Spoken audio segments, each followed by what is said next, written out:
I remember in my apartment in New York about 10 years ago, I remember old Alan Greenspan. He'd get before Congress and he would talk the most astounding form of gibberish.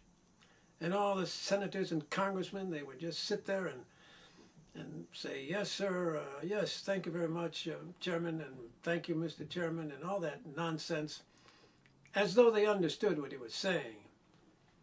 Nobody really understood what he was saying because it was just gibberish. It was called, I should say, it's called finance speak.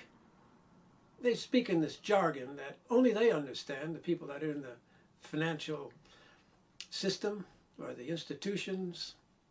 That's their own little patois, their own little language. Nobody really understands it. And the reason they speak like this is so that they can keep their cushy jobs. I mean, let's face it, most of the people at the Fed have never had a real job or run a real company or done anything real other than talk. They talk really well. I mean, I should say they talk gibberish really well. I remember when old Alan Greenspan would get up there before those senators, and I got quite a few chuckles because they would ask him, Mr. Chairman, how is everything? Oh, it was wonderful. Oh, honky-dory. Just great. Yeah, they would say, everything's just fine. There was just a little bit of irrational exuberance in the market. That's his famous expression. Nobody quite understands what it means, but he used it anyway. And he said, other than that irrational exuberance, everything's fine. Don't worry, go to bed, have a good sleep. Everything's okay. Then the meltdown of 2008 came, and Alan came back on TV. This was like 10 years later. And old Greenspan was back there on TV, and you know what he said? He said, well, I got it wrong. What? I got it wrong?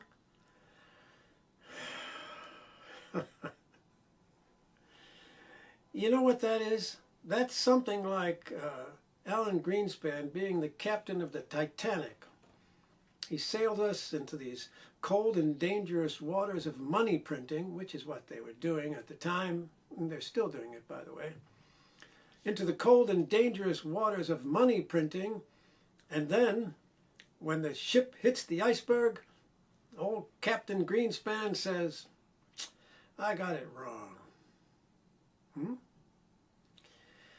Well, folks, sorry to give you the bad news, but they still are getting it wrong. And the ship is just about to sink and go underwater, so you'd better grab yourself one of those life jackets or hop into one of those lifeboats, because there's not a lot of time left.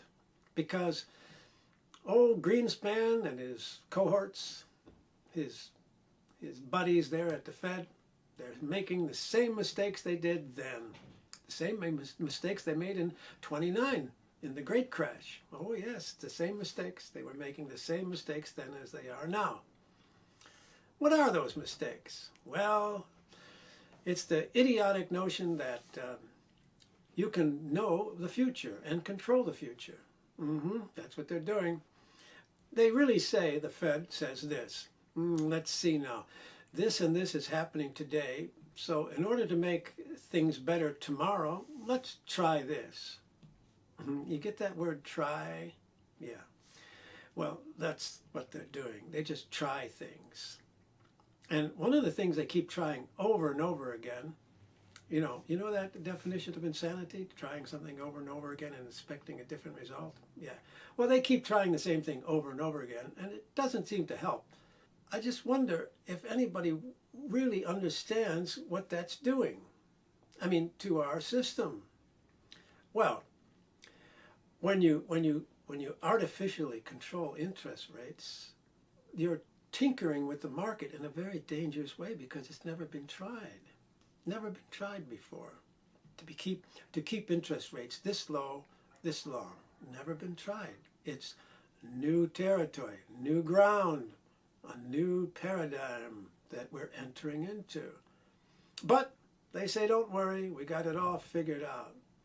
See, but the problem is they don't have it figured out because they're doing the same thing today that they did in the 20s.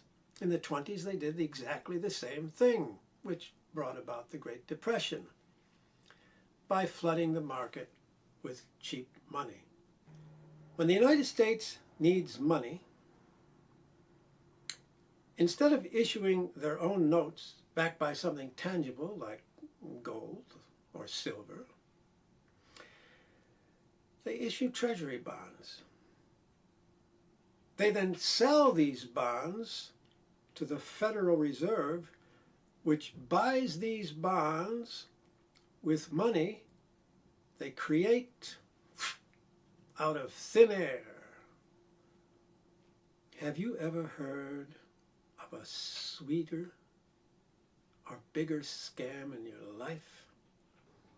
The Federal Reserve is the greatest con in the history of the world.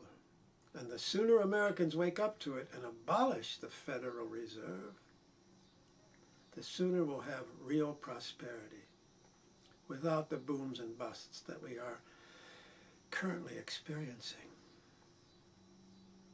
In closing, I'd like to warn the current administration that keeping the Fed in place is like keeping a deadly and poisonous snake in your kitchen. If we want to experience prosperity in this great United States of America, then we must let the markets take care of themselves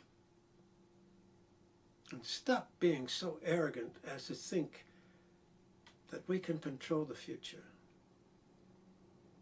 Thank you so much for watching. I hope you'll tune in to me soon again. Thank you. And God bless this great, great, great United States of America. Bye now.